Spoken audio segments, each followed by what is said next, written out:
it is my esteemed pleasure to introduce Mr. and Mrs. Donald Trump.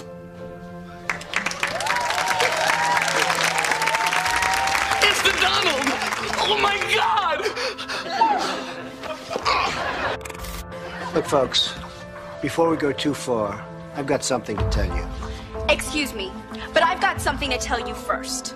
Thank you for ruining my life! Ashley! What did you do? Everybody's always blaming me for everything. We're going to have another catastrophe sooner than later. It'll be bigger than 2008, but the next one's going to be strike three. We've had 2 warnings. They've been ignored. The 3rd time, it's game over.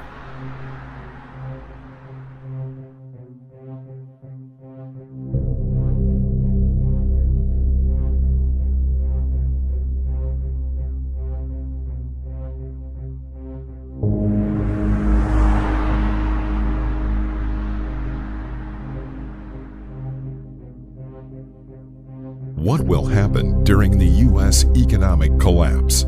How to prepare?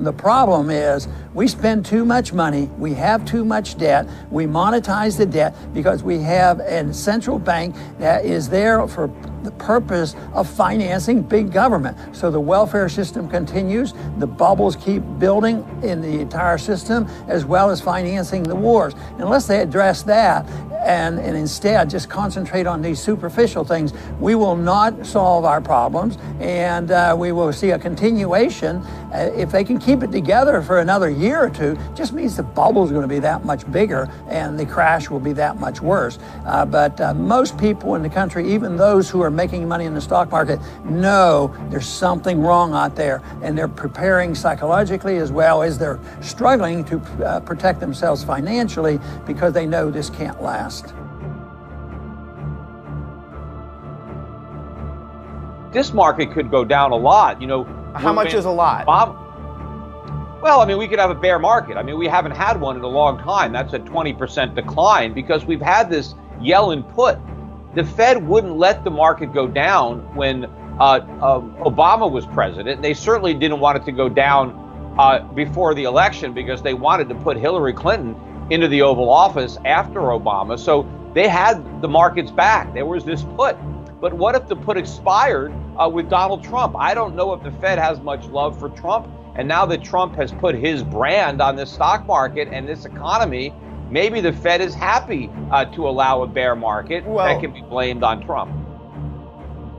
The Fed did not have to do the type of economic stimulus that it did in 2009, 2010. That's why the economy never healed. That's why we're in worse trouble today than we were back then. And remember, the Federal Reserve created the housing bubble. They're the reason we had a financial crisis. It was their economic policy that began early in the Bush era. You know, when we bursted the dot-com bubble, they deliberately inflated the housing bubble. They kicked the can down the road, and we caught up to the can in 2008, and then they kicked it again. And we're going to catch up to it now under Trump. But unfortunately, I think the powers that be, including the Fed, are already ready to blame this disaster on Donald Trump. He's the fall guy, and he has taken their bait by talking about how great the stock market is, by talking about how great the economy is. The stock market is a bubble, and the economy is a disaster. He shouldn't want to own this disaster. He should still be blaming how bad things are on Obama and the Fed, but he's not doing that anymore.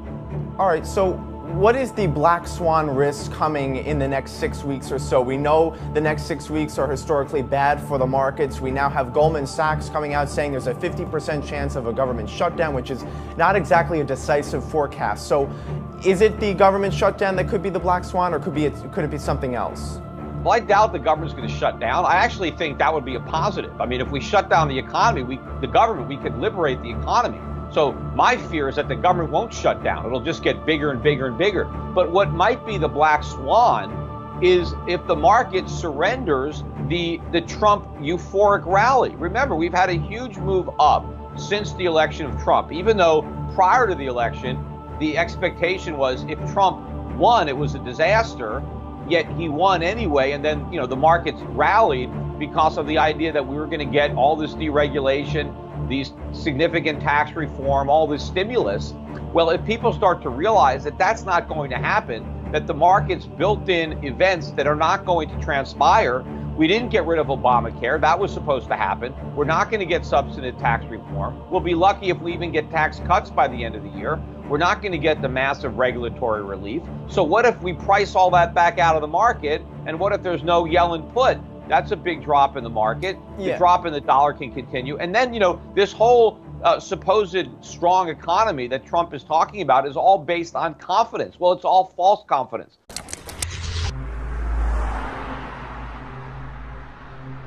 If a U.S. economic collapse occurs, it will happen quickly. No one will predict that day.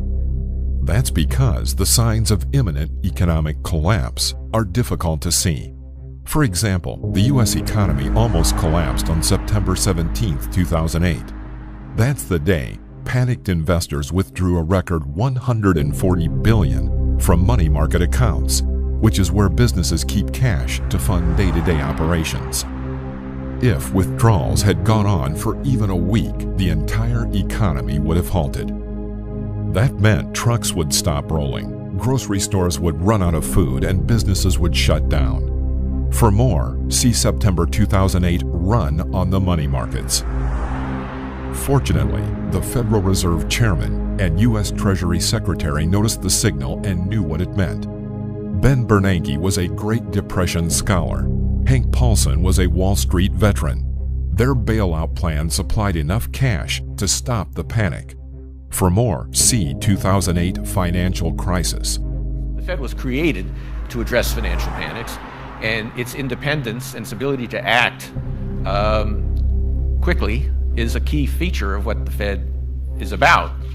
And if we had not done that, and if the financial system had imploded and the economy had plunged into even a deeper depression, I think the populist reaction would have been pretty bad as well. So we were kind of stuck one way or the other. So we did the right thing, I hope. We tried to do the right thing. Another example occurred during the Great Depression. On Thursday, October 24th, the 1929 stock market crash began. By Tuesday, the market had lost 25%. Many investors lost their life savings that weekend. The Dow didn't recover until 1954. That's how close the U.S. economy came to a real collapse, and how vulnerable it is to another one. We are in a big, fat, ugly bubble. We have the worst financial recovery in 65 years.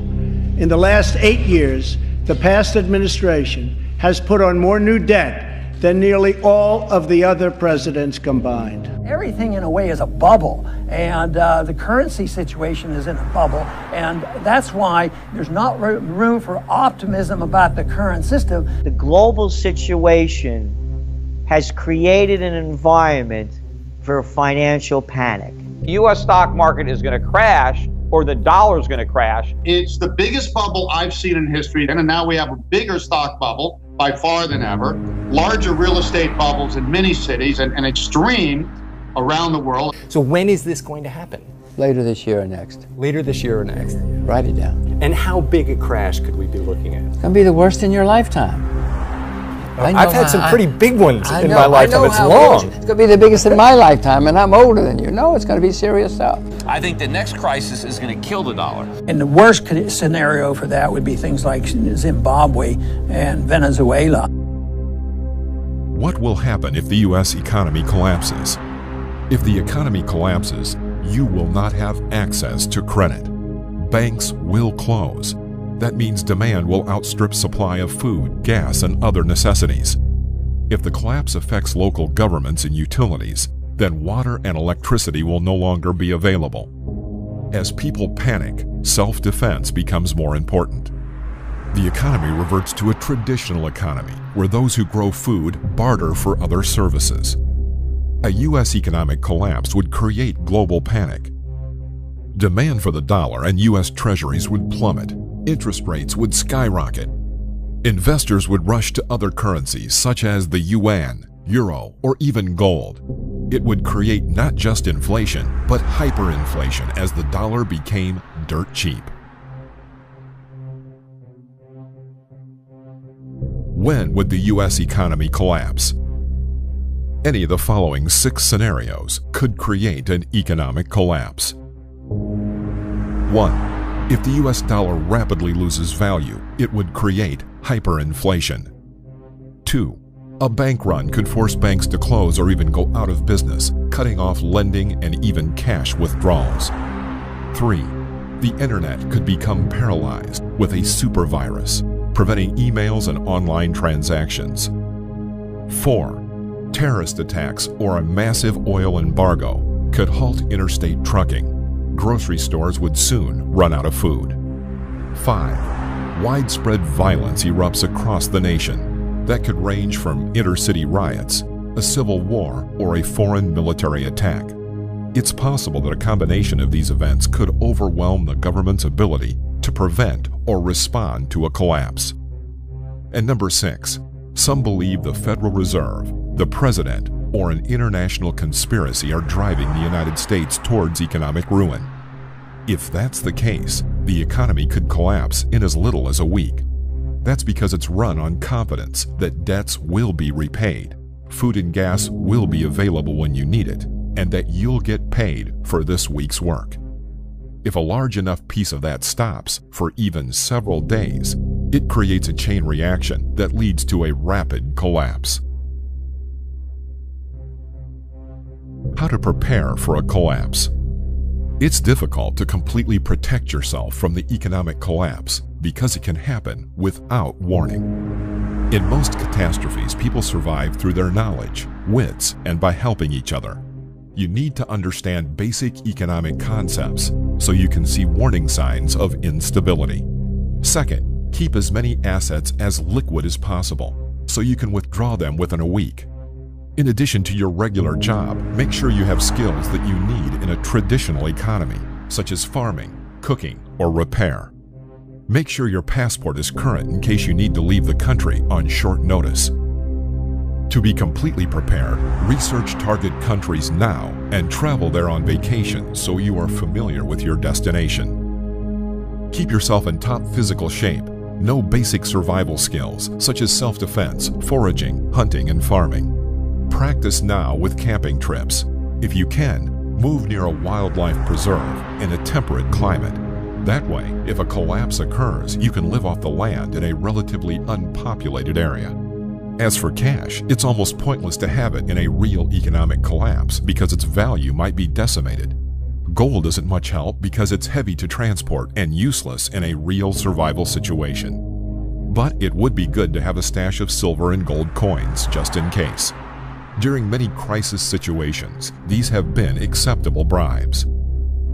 Now, we just can't show this information to anyone. So please, be sure to get the proper clearance by pressing the big red subscribe button. While you're at it, be sure to activate the notifications so you're always in the know when it comes to our future releases.